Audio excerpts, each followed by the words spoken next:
Hi ಎಲ್ಲರಿಗೂ ನಮಸ್ಕಾರ. ನಾನು ನಿಮ್ಮ ಮುಂಬೈ ಕನ್ನಡತಿ ಅಕ್ಷತಾ. ಇವತ್ತಿನ ವಿಡಿಯೋ ಒಳಗೆ ಮಕ್ಕಳಿಗೆ ಸ್ಕ್ರೀನ್ ಟೈಮ್ ಎಷ್ಟಿರಬೇಕು, ಜಾಸ್ತಿ ಆದರೆ ಏನಾಗ್ತೈತಿ, ಅದರ ಅಡ್ಡ ಪರಿಣಾಮಗಳು ಏನು ಅಂತಂದು ತಿಳಿಸಕ್ಕೆ ಈ ವಿಡಿಯೋ ಮಾಡತ್ತೀನಿ. ಅಮೇರಿಕನ್ ಅಕಾಡೆಮಿ ಆಫ್ ಪೀಡಿಯಾಟ್ರಿಕ್ಸ್ ಅವರ ಪ್ರಕಾರ 1 ವರ್ಷದ ಕೆಳಗಿನ ಮಕ್ಕಳಿಗೆ ಸ್ಕ್ರೀನ್ ಟೈಮ್ ಕೊಡಲೇಬಾರ್ದು ಅಂತ ಹೇಳ್ತಾರೆ. ಆಮೇಲೆ 2 ವರ್ಷದಿಂದ 5 ವರ್ಷದ ಮಕ್ಕಳಿಗೆ ಮಿನಿಮಮ್ 45 ನಿಮಿಷ ಅಷ್ಟೇ ಟಿ ವಿ ತೋರಿಸ್ಬೋದು ಅಂತ.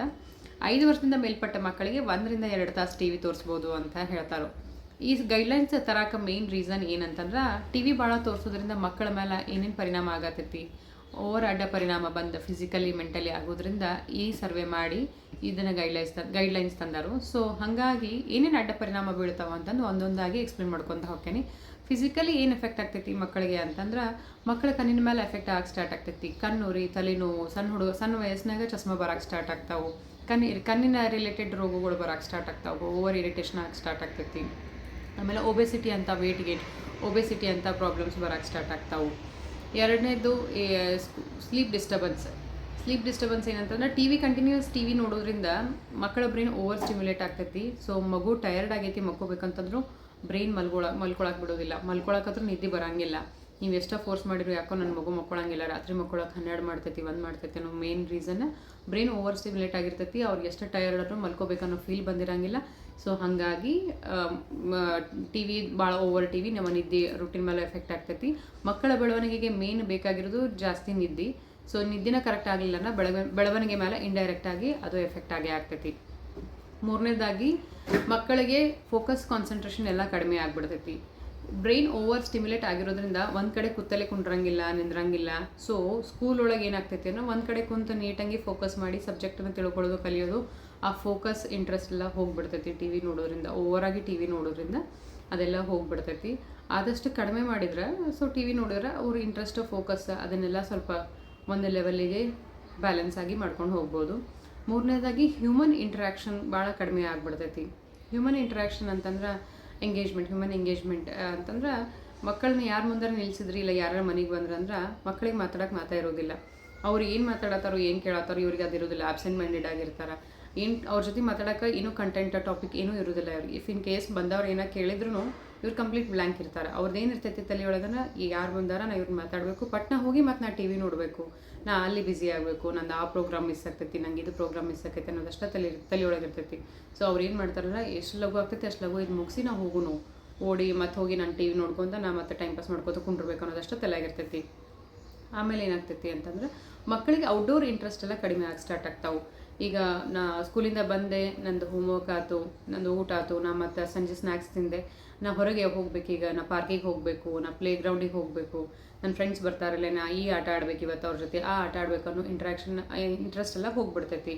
ಇದಕ್ಕೆ ಮೇನ್ ಕಾರಣ ಅಂತಂದ್ರೆ ಟಿ ವಿ ಅವ್ರನ್ನ ಅಷ್ಟು ಅಟ್ರ್ಯಾಕ್ಟ್ ಮಾಡಿಬಿಟ್ಟಿರ್ತೈತಿ. ಟಿ ವಿ ಒಳಗೆ ಬರೋ ಪ್ರೋಗ್ರಾಮ್ಸ್, ಟಿ ವಿ ಒಳಗೆ ಬರೋ ಕಾರ್ಟೂನ್ಸ್ ಅವ್ರನ್ನ ಅಷ್ಟು ಅಟ್ರ್ಯಾಕ್ಟ್ ಮಾಡಿಬಿಟ್ಟಿರ್ತಾವೆ. ಸೊ ಔಟ್ಡೋರ್ ಆ್ಯಕ್ಟಿವಿಟಿ ಒಳಗೆ ಇಂಟ್ರೆಸ್ಟ್ ಕಂಪ್ಲೀಟಾಗಿ ಮಕ್ಕಳು ಕಳ್ಕೊಂಡ್ಬಿಡ್ತಾರೆ.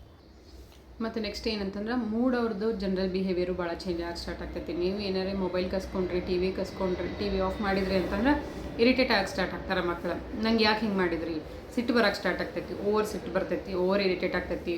ಆಮೇಲೆ ಓವರಾಗಿ ಓವರಾಗಿ ರಿಯಾಕ್ಟ್ ಮಾಡೋಕ್ಕೆ ಸ್ಟಾರ್ಟ್ ಮಾಡ್ತಾರೆ. ಅವ್ರ ವಯಸ್ಸಿಗೂ ಮೀರಿ ಬಿಹೇವ್ ಮಾಡೋಕ್ಕೆ ಸ್ಟಾರ್ಟ್ ಮಾಡ್ತಾರೆ. ಸೊ ಅವ್ರ ಮೂಡ್ ಸ್ವಿಂಗ್ಸ್ ಎಲ್ಲ ಆಗ್ತಿರ್ತಾವೆ. ಭಾಳ ಅಂದರೆ ಕಾಮ್ ಆಗಿ ಕಾನ್ಸ್ಟೆಂಟಾಗಿ ಇರೋಂಗಿಲ್ಲ ಮೈಂಡ್. ಓವರ್ ಡಿಫಿಕಲ್ಟೀಸ್ ಫೇಸ್ ಮಾಡ್ತಾರೆ. ಅವ್ರ ಸಿಟ್ಟನ್ನು ಕಂಟ್ರೋಲ್ ಮಾಡ್ಕೊಳಕ್ಕೆ, ಅವ್ರ ರಿಯಾಕ್ಷನ್ಸನ್ನು ಕಂಟ್ರೋಲ್ ಮಾಡ್ಕೊಳಕ್ಕೆ. ಸೊ ಇದು ಮೆಂಟಲಿ ಭಾಳ ಒಂಥರ ಮಗುವಿಗೆ ಹರ್ಯಾಶ್ಮೆಂಟ್ ಆದಂಗೆ ಆಗ್ತೈತಿ.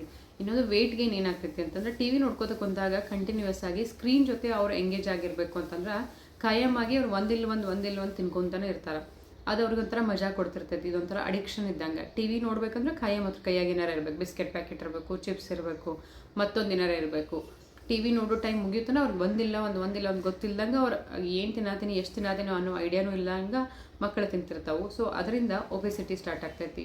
ಆಗಲೇ ನಿಮಗೆ ಹೇಳ್ದಂಗೆ ಒಬೆಸಿಟಿ ಅಂತಂದ್ರೆ ಚಿಕ್ಕ ಮಕ್ಕಳಿಗೆ ಸ್ಥೂಲಕಾಯ, ಓವರ್ ವೇಟ್ ಆಗೋ, ಅವರ ಏಜಿಗೂ ಮೀರಿ ಅವ್ರ ವೇಟ್ ಗೇನ್ ಆಗಿ ಸ್ಟಾರ್ಟ್ ಆಗ್ತೈತಿ. ಸೊ ಇದಿಷ್ಟು ಪ್ರಾಬ್ಲಮ್ಮ. ಇದನ್ನು ಏನು ಮಾಡಬೇಕು ಅಂತಂದ್ರೆ, ಮಕ್ಕಳಿಗೆ ಟಿ ವಿ ತೋರಿಸೋದು ತಪ್ಪಲ್ಲ. ಕೆಲವೊಂದು ಸಲ ಅನಿವಾರ್ಯ ಕಾರಣದಿಂದ ತಾಯಂದ್ರಿಗೆ ಬೇರೆ ಆಪ್ಷನ್ ಎಲ್ಲಾರ್ದೂ ಟಿ ವಿ ಹಚ್ಚಿರ್ತೀವಿ. ಟಿ ವಿ ಹಚ್ಚೋದು ತಪ್ಪಲ್ಲ, ಬಟ್ ಟಿ ವಿ ಒಳಗೆ ಮಕ್ಕಳು ಏನು ಕಂಟೆಂಟ್ ನೋಡ್ತಾರೆ, ಅವ್ರು ಅದರಿಂದ ಏನು ತೊಗೊಳತ್ತಾರ ಅನ್ನೋದು ಭಾಳ ಇಂಪಾರ್ಟೆಂಟ್ ಆಗ್ತೈತಿ. ಸೊ ಏಜ್ ರಿಲೇಟೆಡ್ ನೀವು ಕಂಟೆಂಟನ್ನು ಅವ್ರ ಮಕ್ಕಳಿಗೆ ಕೊಟ್ರೆ ಅಂದ್ರೆ ಅದು ಸೂಕ್ತ ಅನಿಸ್ತೈತಿ. ಬಟ್ ಓವರಾಗಿ ಅವ್ರು ನೋಡಬಾರ್ದೆಲ್ಲ ನೋಡೋಕೆ ಸ್ಟಾರ್ಟ್ ಮಾಡ್ತಾರೆ. ಟಿ ವಿ ಒಳಗೆ ನೋಡಬಾರ್ದು ಇನ್ ದ ಸೆನ್ಸ್ ಅವರ ವಯಸ್ಸಿಗೂ ಮೀರಿದ ಟಿ ವಿ ಒಳಗೆ ಇಟ್ಸ್ ಫ್ರೀ ಓಪನ್ ಎಲ್ಲರಿಗೂ ಇದಿರ್ತೈತಿ ಪ್ಲಾಟ್ಫಾರ್ಮ್ ಅದ. ಯಾರು ಬೇಕಾದ್ರೆ ಒಂದ್ಸಲ ಏನಾರೇ ಒಂದು ಇರ್ರಿಲೆವೆಂಟ್ ವೀಡಿಯೋ ಕ್ಲಿಕ್ ಮಾಡಿದ್ರಿ ಅಂತಂದ್ರೆ ಅದರ ರಿಲೇಟೆಡನ್ನು ವೀಡಿಯೋಸ್ ಬರೋಕ್ಕೆ ಸ್ಟಾರ್ಟ್ ಆಗ್ತಾವೆ. ಸೊ ಅದು ಮಕ್ಕಳು ತಪ್ಪು ಅಂತಲ್ಲ, ಗೊತ್ತಿಲ್ಲದೆ ಏನೋ ಆಗ್ಬಿಟ್ಟಿರ್ತೈತಿ. ಸೊ ಟಿ ವಿ ತೋರಿಸೋದ್ರೊಳಗೂ ಒಂದು ಸ್ವಲ್ಪ ಫಿಲ್ಟರ್ ಇರಲಿ ಅನ್ನೋದು ನನ್ನ ಸಜೆಷನ್. ಏನಂತಂದ್ರೆ ಮಕ್ಕಳಿಗೆ ಹೆಂಗೆ ಆಗ್ತೈತಿ, ಯಾವಾಗಲೂ ಮಕ್ಕಳು ಏನು ನೋಡತ್ತಾರ ಅಂತಲೂ ಕಂಟೆಂಟ್ ಚೆಕ್ ಮಾಡ್ಕೊತ ಇರೋದು ಭಾಳ ಉತ್ತಮ ಅನಿಸ್ತೈತಿ. ಇರ್ರಿಲೆವೆಂಟ್ ಕಂಟೆಂಟ್ಸ್ ಭಾಳ ಯೂಟ್ಯೂಬ್ ಒಳಗೆ ಅಲ್ಲಿ ಬರ್ತಾನೆ ಇರ್ತಾವೆ. ಸೊ ಅವರ ವಯಸ್ಸಿಗೂ ಮೀರಿದ ಕ್ವಶನ್ಸ್ ಅರೈಸ್ ಆಗಿ ಸ್ಟಾರ್ಟ್ ಆಗ್ತಾವೆ. ಅವಾಗ ಅವ್ರ ವಯಸ್ಸಿಗೂ ಮೀರಿದ ಅವ್ರ ಬಾಯಿಂದ ಕೇಳಲಾರ್ದ ಕ್ವಶನ್ಸ್ ಎಲ್ಲ ನೀವು ಅವ್ರ ಕಡೆಯಿಂದ ಕೇಳ್ಕೊಬೇಕಾಗ್ತೈತಿ. ಸೊ ಕಂಟೆಂಟ್ ಚೆಕ್ ಮಾಡೋದು ಭಾಳ ಇಂಪಾರ್ಟೆಂಟ್ ಆಗ್ತೈತಿ. ಮಕ್ಕಳಿಗೆ ಏನು ನೋಡತ್ತಾರ, ಎಷ್ಟು ಟೈಮ್ ನೋಡತ್ತಾರ, ಅದು ಅವ್ರ ಏಜಿಗೆ ಅದು ಸೂಕ್ತನೋ ಹೌದು ಅಲ್ಲೋ ಅನ್ನೋದನ್ನು ಯಾವಾಗಲೂ ಟ್ರ್ಯಾಕ್ ಮಾಡಿ ಇಟ್ಕೊತಾ ಇರಬೇಕು. ಕಂಟೆಂಟ್ ಯಾವ ಥರ ಇರಬೇಕು ಮಕ್ಕಳಿಗೆ ತೋರ್ಸೋಕೆ ಅಂತಂದ್ರೆ, ಅವ್ರನ್ನ ಮಕ್ಕಳಿಗೆ ಬ್ರೈನನ್ನು ಬ್ಯುಸಿಯಾಗಿರುವಂಥ ಕಂಟೆಂಟ್ ಇರಬೇಕು. ಅದರಿಂದ ಅವ್ರ ನಾಲೆಜನ್ನು ತೊಗೊಳ್ಳುವಂಥ ಕಂಟೆಂಟ್ ಇರಬೇಕು. ಬ್ರೈನ್ ಕ್ವಿಝಸ್, ಬ್ರೈನ್ ಗೇಮ್ಸ್, ಆಮೇಲೆ ಫನ್ನಿ ವೀಡಿಯೋಸ್ ಅಂಥವೆಲ್ಲ ನೋಡಿದ್ರೆ ಮಕ್ಕಳಿಗೆ ಫನ್ನಿ ವೀಡಿಯೋಸ್ ಎಲ್ಲ ತೋರ್ಸೋಕ್ಕಾದ್ರೆ ಮಕ್ಕಳು ರಿಲ್ಯಾಕ್ಸ್ ಆಗ್ತೈತಿ, ಬ್ರೈನ್ ರಿಲ್ಯಾಕ್ಸ್ ಆಗ್ತೈತಿ. ಆ ಥರ ನೋಡ್ಬೋದು. ಇಲ್ಲ ಬ್ರೈನನ್ನು ಬ್ಯುಸಿಯಾಗಿಡುವಂಥ ಬ್ರೈನ್ ಕ್ವಿಝ್ ಅಂತಾರೆ. ಸೊ ಆ ಥರ ಕಂಟೆಂಟನ್ನು ನೀವು ತೋರಿಸ್ಬೋದು. ಎಜುಕೇಷ್ನಲ್ ಪರ್ಪಸ್ ವೀಡಿಯೋಸ್ ಏನಿರ್ತಾವಲ್ಲ ಅದನ್ನು ನೋಡ್ಬೋದು ನೀವು. ಅದನ್ನೇನು ಟೈಮ್ ರಿಸ್ಟ್ರಿಕ್ಟ್ ಮಾಡಿರ್ತೀರಲ್ಲ ಅದನ್ನು ಆ ಟೈಪ್ ವೀಡಿಯೋಸನ್ನು ಅವ್ರಿಗೆ ತೋರಿಸ್ಬೋದು. ಯಾವುದೇ ಕಾರಣಕ್ಕೂ ಮಕ್ಕಳಿಗೆ ಶಾರ್ಟ್ಸನ್ನು ತೋರ್ಸೋಕೆ ಹೋಗಬಾರ್ದು. ಶಾರ್ಟ್ಸ್ ನೋಡ್ಕೊಂಡು ಕುಂತಂಗೆ ಮಕ್ಕಳಿಗೆ ಟೈಮ್ ಹೋಗೋದು ಗೊತ್ತಾಗಂಗಿಲ್ಲ. ಆಮೇಲೆ ಆ ಶಾರ್ಟ್ಸ್ ಮಕ್ಕಳ ಬ್ರೈನಿಗೆ ಭಾಳ ಅಂದ್ರೆ ಭಾಳ ಅಪಾಯಕಾರಿ. ಸೊ ಆದಷ್ಟು ಮಕ್ಕಳಿಗೆ ಮೊಬೈಲ್ನಾಗಾಗಲಿ ಯೂಟ್ಯೂಬ್ನಾಗಾಗಲಿ ಶಾರ್ಟ್ಸನ್ನು ತೋರ್ಸೋಕೆ ಹೋಗಬೇಡ್ರಿ. ಹಾಗಾಗಿ ಮಕ್ಕಳ ಕಂಟೆಂಟ್ ನೋಡೋದು ಭಾಳ ಅಂದ್ರೆ ಭಾಳ ಇಂಪಾರ್ಟೆಂಟ್. ನೋಡಿದ್ರಲ್ಲ, ಟಿ ವಿ ನೋಡೋದು ತಪ್ಪಲ್ಲ, ಬಟ್ ಅತಿಯಾಗಿ ಟಿ ವಿ ನೋಡೋದು ಡೆಫಿನೆಟ್ಲಿ ತಪ್ಪು. ಸೊ ಇನ್ಮೇಲಿಂದ ಮಕ್ಕಳಿಗೆ ಏನು ಬೇಕು ಏನು ಬೇಡ ಅನ್ನೋದ್ರ ಜೊತೆಗೆ ಟಿ ವಿನು ಸ್ಕ್ರೀನ್ ಟೈಮ್ನು ಅವ್ರಿಗೆ ಎಷ್ಟಿರಬೇಕು ಎಷ್ಟಿರಬಾರ್ದು ಅನ್ನೋದ್ರ ಕಡೆ ಗಮನ ಕೊಡ್ತೀರಿ ಅಂತ ಅನ್ಕೋತೀನಿ. ಇವತ್ತಿನ ವಿಡಿಯೋ ನಿಮಗೆಲ್ಲರಿಗೂ ಇಷ್ಟ ಆಯ್ತು ಅನ್ಕೋತೀನಿ. ಇಷ್ಟ ಆಯ್ತು ಅಂತಂದ್ರೆ ಲೈಕ್ ಮಾಡಿರಿ, ಶೇರ್ ಮಾಡಿರಿ, ಸಬ್ಸ್ಕ್ರೈಬ್ ಮಾಡಿರಿ. ಮತ್ತು ಮುಂದಿನ ವಿಡಿಯೋ ಒಳಗೆ ಸಿಗೋರಂತ. ನಮಸ್ಕಾರ.